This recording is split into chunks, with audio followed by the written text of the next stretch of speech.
다니엘서는 총 12장으로 되어 있습니다. 그 중에서 1장부터 6장까지는 역사, 7장부터 12장까지는 계시의 말씀이 기록되어 있습니다.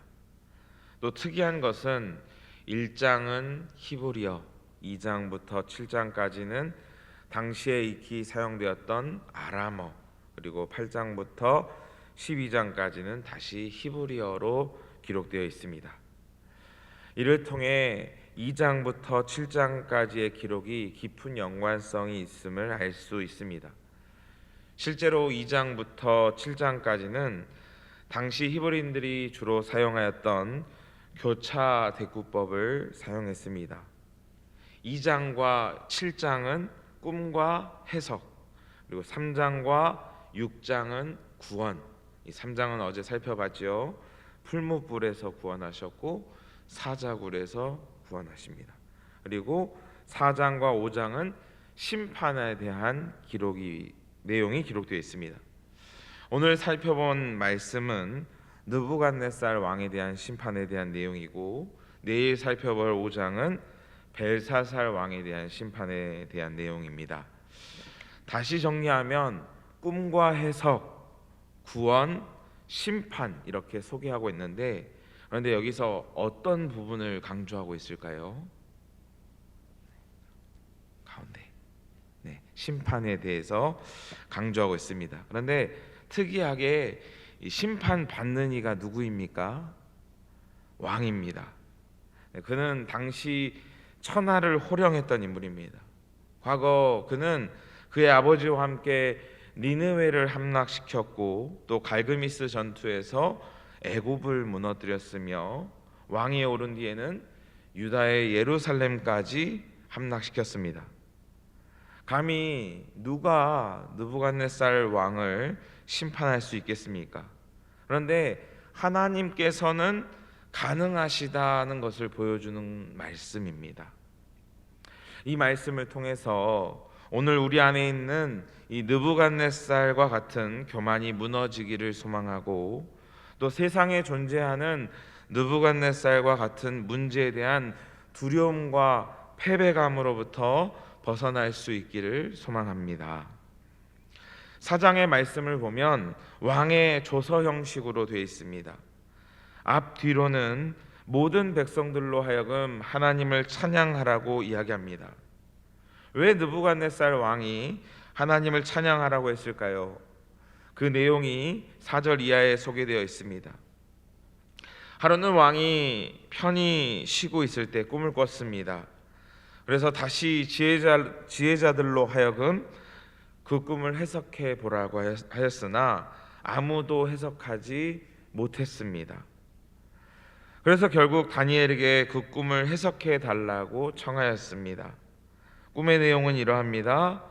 나무의 잎사귀가 아름답고 열매가 많아 만민이 먹어도 부족함이 없을 만한 이 나무, 새와 짐승들이 그 나무 그늘에서 쉬는 그런 크고 견고한 나무가 중앙에 있었는데, 하루는 거룩한 순찰자가 하늘에 내려와 말하기를 그 나무에 그루터기만 남기고 베어버리라고 명한 것입니다.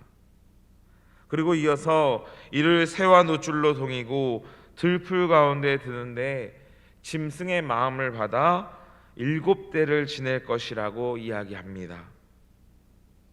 이 이야기를 들은 다니엘이 한동안 놀라며 왕의 원수가 이 꿈을 꾸었으면 좋았을 텐데 하며 안타까워합니다. 그러면서 꿈을 해석합니다.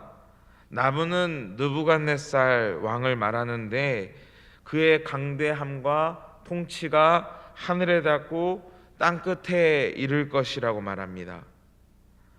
그런데 가장 높으신 분이 명령하여 왕은 사람들에게 쫓겨나 7년 동안 들짐승들과 함께 살며 소처럼 풀을 먹을 것이라고 말합니다. 그리고 7년이 지난 후에야 비로소 가장 높으신 분이 사람의 나라를 다스리시며 자기의 뜻대로 그것을 누구에게든지 주시는 줄 알게 될 것이라고 말합니다. 그런데 여기서 왜 그루터기만 남겨두었는가 하면 왕이 이를 깨닫게 되면 다시 그 나라를 회복시켜 주실 것이라고 약속하셨기 때문입니다. 그리고 이어서 왕에게 권면합니다. 27절입니다. 그런즉 왕이여 내가 아뢰는 것을 받으시고 공의를 행함으로 죄를 사하고 가난한 자를 긍휼히 여김으로 죄악을 사하소서. 그리하시면 왕의 평안함이 혹시 장구하리이다 하니라. 이 말을 들은 왕이 돌이켰을까요? 아닙니다. 12달이 지난 후 왕은 여전히 하나님의 뜻을 깨닫지 못하고 자신의 능력과 권세를 자랑합니다. 그러자 하나님의 말씀대로 7년 동안 밖에서 짐승처럼 살아갑니다. 소처럼 풀을 뜯고 머리털은 독수리털과 같이 자라며 손톱은 새 발톱과 같이 자라게 되었다고 성경은 말씀하고 있습니다. 그리고 말씀하신 대로 다시 총명이 돌아오게 되었고 회복시켜 주신 하나님께 감사와 영광을 올려드렸다라는 내용입니다. 이 시간 본문의 말씀을 통하여서 몇 가지 기억하고 결단하기를 소망합니다. 첫째로 우리가 기억해야 될 것은 우리는 하나님을 인정해야 한다는 것입니다. 여러분, 하나님만이 유일한 통치자 되십니다. 유일한 심판자이심을 믿습니다. 하나님 앞에 그 어떤 것도 높아질 수 없습니다. 하나님께서 높이시는 것을 그 누구도 낮출 수 없습니다. 느부갓네살이 무엇이 두려웠겠습니까? 감히 자신의 나라가, 자신의 권세가 무너질 것이라고 상상이나 했겠습니까? 그런데 하나님께서 낮추시니 낮아질 수밖에 없음을 봅니다. 오늘 말씀은 저와 여러분에게 질문합니다. 너는 느부갓네살과 같지 않는가?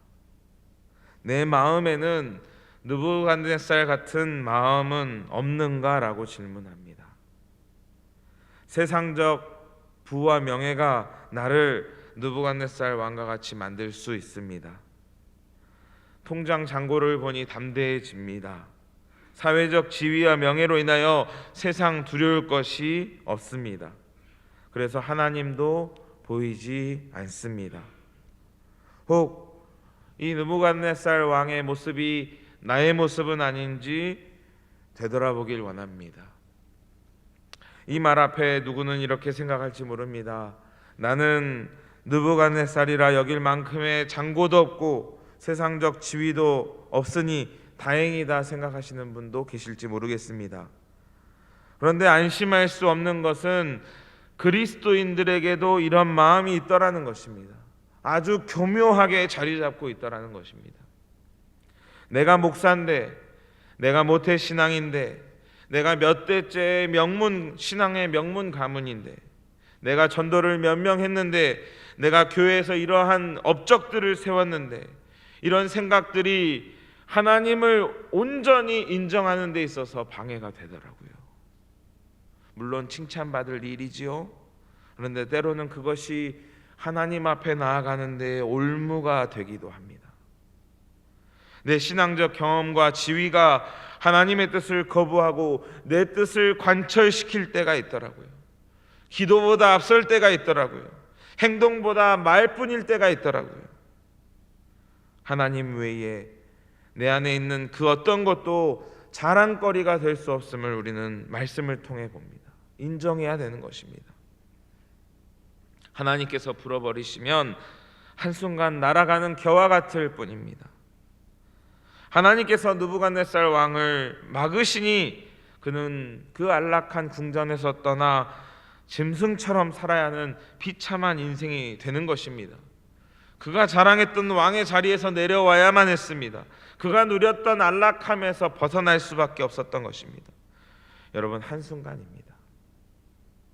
또 한편으로 내가 지금까지 살아오면서 두려워해 왔던 것들을 생각해 보십시오. 하나님께서 역사하시면 한순간에 무너질 것들입니다.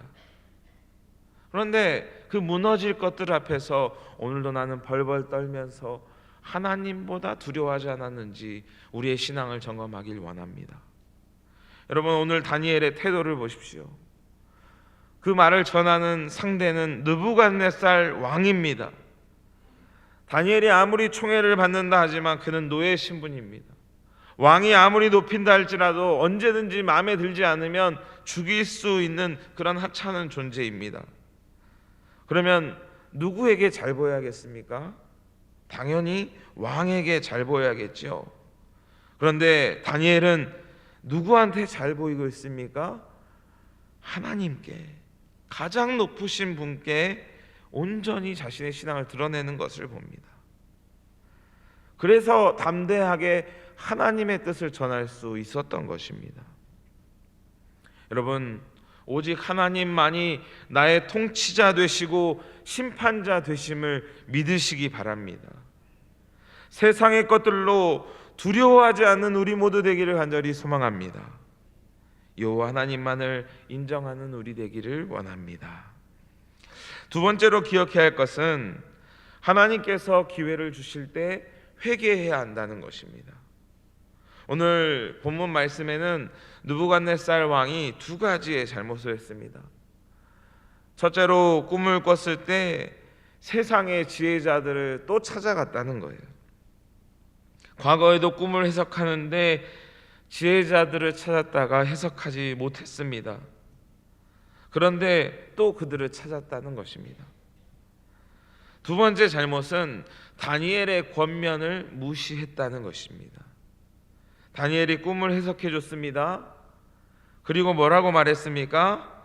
27절에 공의를 행하고 자비를 베풀라고 말했습니다.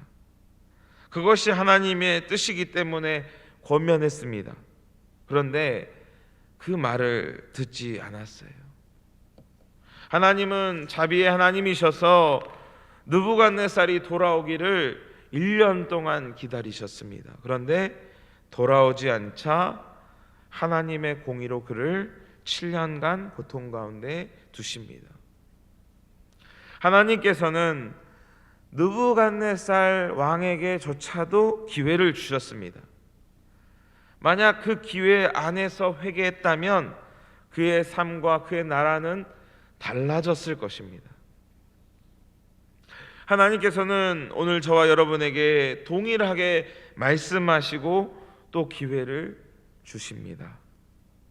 기록된 말씀과 선포된 말씀을 통하여서 돌아오라고, 돌이키라고 말씀하십니다. 여러분, 이제 내일부터 제2수요일을 시작하여 사순절이 시작됩니다. 절기는 내 영혼을 깨우는 알람 시계라고 했습니다. 지난날 지은 죄를 되돌아보며 회개하는 시간이 되어서 사유의 은총을 입는 복된 그리스도인 되시기를 소망합니다. 여러분, 느부갓네살 왕처럼 듣기만 하시겠습니까? 내일이요, 다음 주요, 다음 달이요 미루시기만 하겠습니까? 하나님께서 기회 주실 때 돌이키는 은혜가 있으시기를 주님의 이름으로 간절히 소망합니다. 끝으로 우리가 기억해야 될 것은 은혜 입은 자는 찬양해야 한다는 것입니다. 하나님께서는 느부갓네살 왕에게 말씀하신 대로 정해진 시간이 다 지난 후에 다시 그의 정신을 회복시켜 주셨습니다. 하나님께서 말씀하시긴 하셨지만 그럴 의무가 있으십니까? 안 그런다고 누가 뭐라 할 수 있습니까? 그런데 하나님께서는 미물과도 같은 그와 맺은 약속까지도 지키심을 봅니다. 이것이 은혜예요, 은혜. 받을 자격이 없는 자에게 주어지는 것이 곧 은혜입니다. 느부갓네살 왕은 은혜 받은 자로서 하나님을 찬양했습니다. 찬양할 뿐만 아니라 모든 민족으로 하여금 찬양하라고 했습니다. 여러분, 여기서 은혜 받지 않으신 분 계십니까? 단 한 사람도 없습니다. 우리는 하나님의 전적인 은혜를 받은 자로 이 자리에 모였습니다. 여러분 찬양하십시오. 내 호흡이 닿을 때까지 찬양하십시오. 그리고 찬양하라고 명하십시오. 오늘부터 전도대가 다시 시작됩니다. 찬양 소리 없는 세상에서 느부갓네살과 같이 하나님의 음성에 귀를 기울이지 않고 불순종하는 세상에 나아가서 그들로 하여금 찬양하라고 명하러 나아가는 것입니다. 생각나실 때 오늘 이 아침 꼭 전도대를 위해서 기도해 주시고 또 함께 이 전도 현장에 동참해 주시기를 간절히 소망합니다. 또 오늘도 느부갓네살 왕과 같이 완악한 마음에 사로잡혀 있는 이 태국 땅에 그들의 온전함을 위하여서 목회자들이 온전히 세워지기를 바라는 마음으로 또 목사님 나가셔서 또 강의 사역을 진행하고 계시지 않습니까? 목사님의 귀한 사역을 위해서도 기도할 수 있는 이 아침 되기를 간절히 소망합니다. 그때에 이 영통 지역 일대뿐만 아니라 온 세상이 주님을 향한 찬양 소리로 가득하게 될 줄 믿습니다. 말씀을 정리합니다. 여호와 하나님을 인정하시기 바랍니다. 하나님께서 기회 주실 때 회개하시기 바랍니다. 은혜 받은 자로서 찬양하고 또 세상 가운데 나아가 찬양하라고 명하시기 바랍니다. 이 믿음으로 오늘 하루 넉넉히 승리하는 복된 그리스도인 되시기를 주님의 이름으로 간절히 소망합니다. 기도하겠습니다. 거룩하시고 자비로우신 주 여호와 하나님 아버지, 오늘 말씀을 통하여서 우리의 믿음을 되돌아봅니다. 하나님만이 가장 높으신 우리의 통치자시요 심판자이심을 우리가 입술로 고백하면서도 세상의 통치자들을 바라보며 두려워하였고 그들의 말에 순종하였던 지난 모습을 되돌아보며 회개합니다. 하나님, 이후로는 오직 하나님만을 두려워하고 주님의 음성에 순종할 수 있는 믿음을 갖는 저희 모두 될 수 있도록 인도하여 주옵소서. 지난날에 우리의 약함과 악함을 되돌아보며 회개합니다. 사유의 은총을 베풀어 주옵시고 정결한 심령으로 주님 찬양 올려드릴 때에 하나님 홀로 영광 받아 주옵시고 세상이 줄 수도 세상이 감당할 수 없는 참된 평안과 위로와 안식을 허락하여 주옵소서. 오늘도 찬양 없는 거리마다 나아가 복된 소식 증거하는 전도대와 함께하여 주시고 또 먼 타국에 가서 귀한 사명 감당하시는 담임 목사님과 동행하여 주셔서 찬양 없는 세상에 찬양 소리로 가득할 수 있도록 주의 종을 귀하게 들어 사용하여 주시옵소서. 영육간에 강건하게 하여 주시옵소서. 오늘도 주님께서 베푸신 은혜에 감사하여 귀한 예물 올려드린 손길이 있습니다. 주님, 이 예물을 기뻐 받아 주옵시고 이 예물이 사용되는 곳마다 주님의 나라와 뜻이 하늘에서와 같이 이 땅과 가정과 교회 가운데 이루어질 수 있도록 인도하여 주옵시며 또 마음의 소원을 이루셔서 하나님의 하나님 되심을 저희가 하나님의 자녀됨을 경험하고 고백할 수 있도록 인도하여 주시옵소서. 저희의 모든 기도와 간구에 응답하여 주실 것을 믿고 의지하며 우리를 죄에서 구원하신 우리 구주 예수 그리스도 이름으로 간절히 기도드리옵나이다. 아멘.